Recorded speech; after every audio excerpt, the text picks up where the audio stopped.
असली फैसला तो 16 मई को आएगा। वैसे इंडिया 9 बजे में इसी से जुड़े कई अहम सवाल मैं उठाने वाला हूं। पहला सवाल, अहम सवाल, क्या 121 सीटों में ध्रुवीकरण दिखेगा? क्या 121 सीटों के नतीजे निर्णायक साबित होंगे या अभी हमें इंतजार करना होगा? कुछ और चरण बचे हुए हैं। तीसरा सवाल, कर्नाटक में कांग्रेस को विधानसभा जैसी कामयाबी मिल पाएगी क्या राजस्थान में बीजेपी कांग्रेस का सफाया कर देगी जैसा कि 2013 के विधानसभा चुनाव में किया? और पांचवां और आखिरी सवाल, उड़ीसा में बीजेडी के किले में क्या सेंध लगा पाएगी बीजेपी? खास टक्कर वो देगी, कांग्रेस को हाशिए पर डाल देगी। इन सवालों पर चर्चा करने के लिए मेरे साथ कुछ खास मेहमान जुड़ेंगे। कांग्रेस के प्रवक्ता डॉक्टर अभिषेक मनु सिंह भी, बीजेपी के सिद्धार्थनाथ सिंह मेरे साथ हैं, द इंडियन एक्सप्रेस की ओपिनियन एडिटर वंदिता मिश्रा हैं और जयपुर से वरिष्ठ पत्रकार नारायण बारेठ भी मेरे साथ हैं। सिद्धार्थ, ये बताइए कि जो आज का चरण था, पांचवां चरण जो मतदान का था, इसमें हमने ज्यादा वोटर टर्नआउट देखा। ये लोगों का जोश था, युवाओं का बढ़ता दखल राजनीति में, ये बदलाव की एक लहर दिख रही है, ये दरअसल ध्रुवीकरण होता दिखा है? नहीं, देखिए, बदलाव का तो है सुधीर जी, इसमें कोई दो राय नहीं। ये बदलाव का रिजल्ट है जो कि आपको बढ़ते हुए मतदाता दिख रहे हैं, मत पड़े हैं आज हम लोग को। और दूसरा, ये ध्रुवीकरण जो आप बोल रहे हैं, मेरा मानना है हाँ ध्रुवीकरण है। मत ध्रुवीकरण जो है वो है कि डेवलपमेंट के विकास के ऊपर कुछ लोग चाहते हैं वोट डालना या डेवलपमेंट के विरुद्ध डालना चाहते हैं, तो ध्रुवीकरण है। और मेरा यह मानना है कि आज ध्रुवीकरण डेवलपमेंट के पक्ष में गया है और 121 सीटों पे जो वोटर्स हैं उन्होंने डेवलपमेंट को ही चुना है, ना ही किसी और चीज को। यानी कि कोई, जो मैं ध्रुवीकरण इस्तेमाल कर रहा था, जो कॉमन चलन है, जो सामान्य भाषा में हम इस्तेमाल करते हैं, कि सांप्रदायिक ध्रुवीकरण नहीं हुआ है।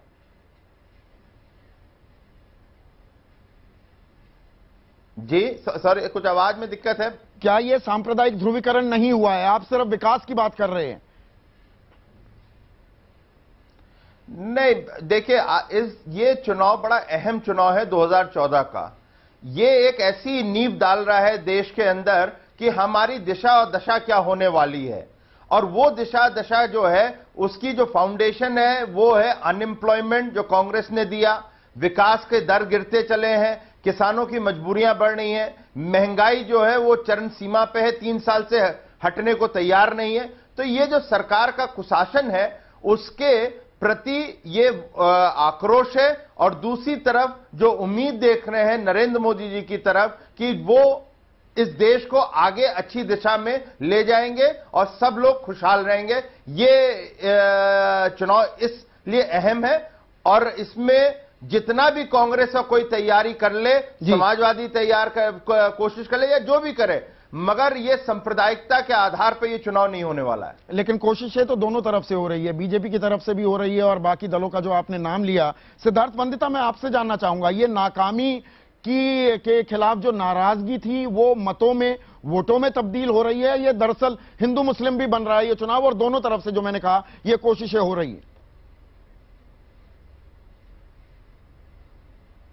ये कोशिश जरूर हो रही है और मैं खुद पश्चिमी उत्तर साफ साफ कह सकती हूं कि वहां पूरा एक कम्युनल ध्रुवीकरण है, ये सांप्रदायिक ध्रुवीकरण है, रिलीजन के नाम पर ध्रुवीकरण हुआ है। तो ये जो, जैसे सिद्धार्थनाथ सिंह जी बोल रहे हैं कि डेवलपमेंट और नॉन डेवलपमेंट की बात है, वहां बिल्कुल ऐसा नहीं है, बल्कि वहां इन्हीं के पार्टी के जो कैंडिडेट हैं, जैसे मुजफ्फरनगर के जो कैंडिडेट हैं बालियान, उनका नाम है संजीव बालियान, वो सीधा सीधा ओपनली बोलते हैं कि वो सीधा सीधा ओपनली बोलते हैं कि विकास होता रहेगा। ये इलेक्शन विकास का नहीं है, ये बहू बेटी की इज्जत का है, ये मान स्वाभिमान का है, ये विकास और सड़क का नहीं है। ये उनके शब्द हैं। तो ये बिल्कुल कहना सही नहीं है कि ध्रुवीकरण सांप्रदायिक नहीं है, और ये कहना भी सही नहीं है कि बीजेपी की तरफ से नहीं हो रहा है।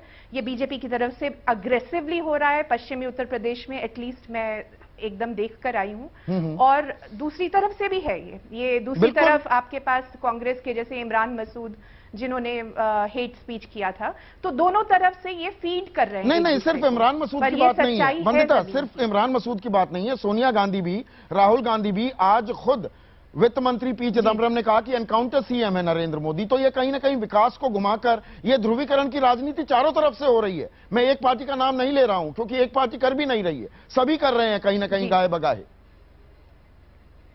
जी संदीप जी, हाँ, वो जैसे पश्चिमी उत्तर प्रदेश को ही आप देखें तो मुजफ्फरनगर में एक तरफ अगर संजीव बालियान है तो दूसरी तरफ बीएसपी के जो कैंडिडेट हैं कादिर राना, वो भी रायट एक्यूज्ड हैं, वो भी उनके खिलाफ भी हेट स्पीच का चार्ज है। तो ये दोनों तरफ से है, सही बात है। पर मैं कह रही हूं कि बीजेपी अपना पलड़ा नहीं झाड़ सकती है कि ये डेवलपमेंट और एंटी डेवलपमेंट का ध्रुवीकरण है, ऐसा बिल्कुल कहना सही नहीं होगा। सिद्धार्थ, क्विक रिस्पांस चाहूंगा। अभिषेक मनु सिंघवी भी हमारे साथ जुड़ चुके हैं। संदीप जी जी, एक छोटा सा कमेंट है। वंदना जी जो कह रही हैं, ये 121 जगह चुनाव हुआ है, ये खाली अपने आप को पूरी डिबेट को रिस्ट्रिक्ट कर रही है 10 सीटों पे। 111 सीटें और हैं, उनकी भी चर्चा करिए, वो भी पार्लियामेंट में जाते हैं और देश को आगे ले जाते हैं जी। तो इसलिए वो जो वहां पे मुजफ्फरनगर हुआ वो दुर्भाग्यपूर्ण है, जो कुछ भी हुआ वहां पे, मगर उसके कारण अभी आज की डिबेट में मैं गिनवाना नहीं चाहता कि समाजवादी पार्टी का क्या रोल था, इसलिए उसको ना कहते हुए मैं 111 सीटों पे भी आप चर्चा करें तो अच्छा रहेगा। अभिषेक मनु सिंघवी साहब, आप अभी जुड़े हैं चर्चा में। मेरा मूल सवाल यह है, क्या ये 121 सीटों पर जो आज मतदान हुआ, क्या अहम मुद्दा बदलाव था, विकास को तरजीह दी गई, या दरअसल ध्रुवीकरण होते हमने देखा है वोटिंग पैटर्न में? नहीं, पहली बात तो माफी चाहता हूं, विलंब हुआ मुझे आने में। दूसरी बात, मैं नहीं समझता कि जैसे बीजेपी हमेशा या मोदी जी हमेशा कहते हैं कि एक कोई यूनिफॉर्म ये एक वेव है या ट्रेंड है। आपने जो पूछा, आज जो सीट्स गई अलग अलग प्रदेशों की, अलग अलग प्रादेशिक रीजन्स की हैं और मुद्दे अलग हैं हर जगह। ये निश्चित रूप से सही है कि विकास का मुद्दा सब जगह अहम होता है। जहां तक ध्रुवीकरण की बात है, मैं एक दो बातें बहुत संक्षेप में कहना चाहूंगा। देखिए, मुझे इसमें कोई संदेह नहीं है और मेरे को कोई हिचक नहीं बोलने में कि यद्यपि इंडिविजुअल स्तर पे 2-3 ऐसे रिमार्क्स आए हैं जो कांग्रेस के किसी कैंडिडेट ने कहे हों, लेकिन ध्रुवीकरण, डिवाइसिव पॉलिटिक्स, सांप्रदायिक राजनीति, इसमें कोई तुलना ही नहीं है कांग्रेस और बीजेपी में। नंबर 1, एनडीटीवी ने कैप्चर किया है पूरे उत्तर प्रदेश में, सिर्फ पश्चिम में नहीं, किस प्रकार से बीजेपी के काडर, आरएसएस के काडर, वीएचपी के ऑफिस बेरर्स पूरा सीधा धार्मिक सांप्रदायिक आधार पर वोट मांग रहे हैं। नंबर 2, जब इमरान मसूद ने यह कहा तो मैंने खुद ने पोडियम से और हर कांग्रेस ने औपचारिक रूप से पार्टी ने उसकी कड़ी से कठोर निंदा की। यद्यपि मसूद ने यह कहा था तब कई वर्ष पहले, फिर भी हमने पूरी तरह से किया और हम उसको बिल्कुल समर्थन नहीं करते हैं।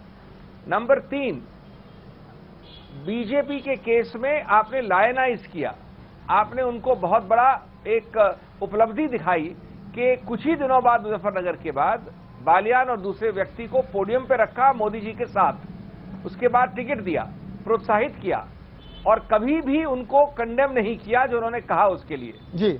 इस प्रकार के उदाहरण बहुत हैं, सैकड़ों हैं। और सबसे जरूरी बात है, मैं अंत में ये कहना चाहता हूं, ये कोई एक बार की बात नहीं है कि आपकी पार्टी में एक किसी ने कह दिया, मेरी पार्टी में एक कह दिया, वो बात नहीं है। आप इतिहास देखिए, आप गोलवालकर की किताब से हेगडेवार की फलसफे को देखिए, आप उसके बाद इतिहास देखिए 100 वर्षों का। इस देश में अगर एक पार्टी है जिसका आधार है जी कि कुछ लोग, कुछ वर्ग सेकंड क्लास सिटीजन हैं और उनकी एक परिभाषा जो है भारतीयता की या संस्कृति की, वही प्रिवेल करनी चाहिए, ये और कोई पार्टी जो अपने आप को मुख्य विपक्षी कहती है नहीं है ऐसी।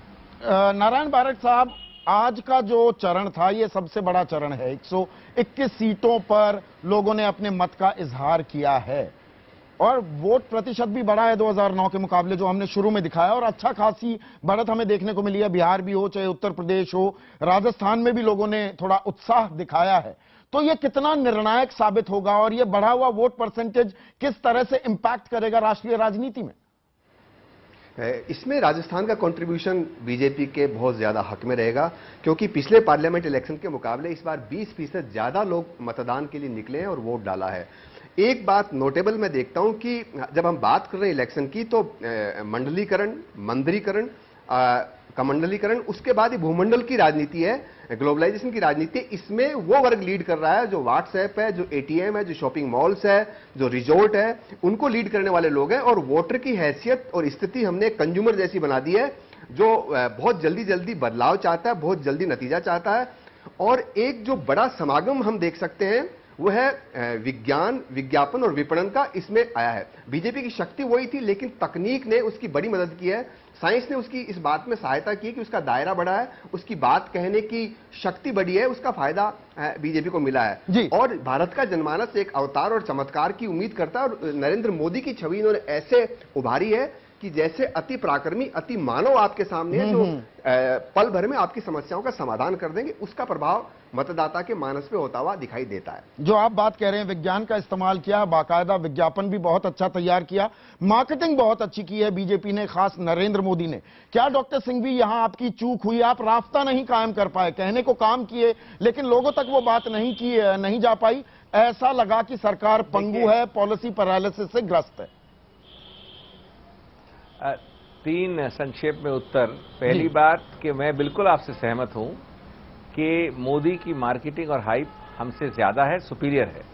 मैं उसमें हार मानता हूं।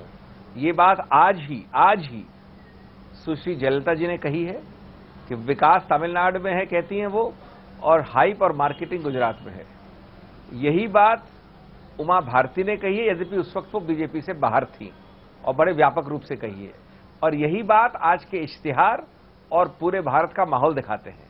लेकिन दूसरी बात, भारत का वोटर को इतना अनपढ़ या इतना नासमझ न समझिए कि वो लॉजिक छोड़ के घर पे बैठ के वोट करता है, दिमाग इस्तेमाल ही नहीं करता।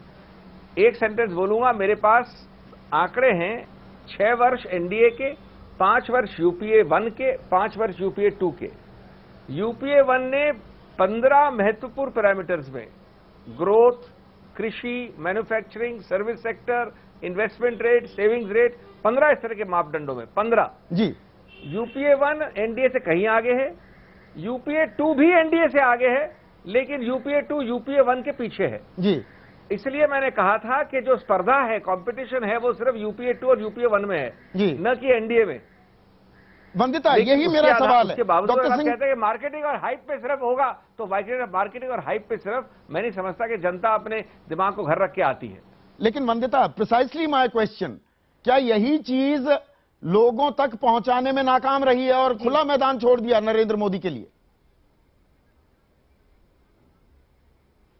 जी बिल्कुल, 2 चीजें हो रही हैं मुझे लगता है। एक तो रोड बनाना, बिजली देना या टेलीफोन डेंसिटी बढ़ाना, ये सब these are not acts of patronage. ऐसा नहीं है कि ये आप फेवर कर रहे हैं कोई इलेक्टोरेट के लिए। हाँ, खैरात बांट रहे हैं। ये एक किसी भी गवर्नमेंट का दायित्व है जी। तो पहली बात तो ये है, और लोगों की जो आकांक्षाएं हैं वो रोज बढ़ रही हैं, तो वो ग्रेटफुल नहीं होंगे आपके लिए कि आपने उनके लिए ये सब किया। पर एक तो ये चीज है। दूसरी ये चीज है कि तब भी जो आपने किया उसको आपको पॉलिटिकली कम्युनिकेट करना आपके लिए जरूरी है, जो कांग्रेस बिल्कुल भी नहीं कर पा रही है। इनफैक्ट हम लोगों के पेपर में आज एक स्टोरी है कि झारखंड में एक डिस्ट्रिक्ट है जहां पर इन्फेंट मोर्टेलिटी रेट बहुत ड्रास्टिकली कम हुआ है। वो सक्सेस स्टोरी है, जो सक्सेस स्टोरी है एनआरएचएम का, नेशनल रूरल हेल्थ मिशन का, जो सेंटर चलाती है, जो स्टेट्स डिजाइन भी करते हैं और उसको इंप्लीमेंट करते हैं जी। अब ऐसे डिस्ट्रिक्ट में जहां पे इतना सक्सेस स्टोरी बड़ा है, वहां हेल्थ का मुद्दा या इन्फेंट मोर्टेलिटी इतना घटने का मुद्दा वो इलेक्शन में है ही नहीं। वो कैंडिडेट्स उसकी बात ही नहीं कर रहे हैं, लोगों तक वो बात ही नहीं, लोगों में बात ही नहीं पहुंच रही है। तो ये फेलियर किसका है? ये फेलियर पार्टीज का है, ये फेलियर कांग्रेस का है। ये फेलियर कांग्रेस का है और बीजेपी उस फेलियर को कैपिटलाइज करने में भी कहीं ना कहीं कामयाब होती दिख रही है। डॉक्टर सिंघवी, सिद्धार्थनाथ सिंह, नारायण बारेठ और वंदिता मिश्रा, आपका बहुत बहुत शुक्रिया। मैं चर्चा और करना चाह रहा था लेकिन आप समझेंगे कि वक्त की कमी है। एक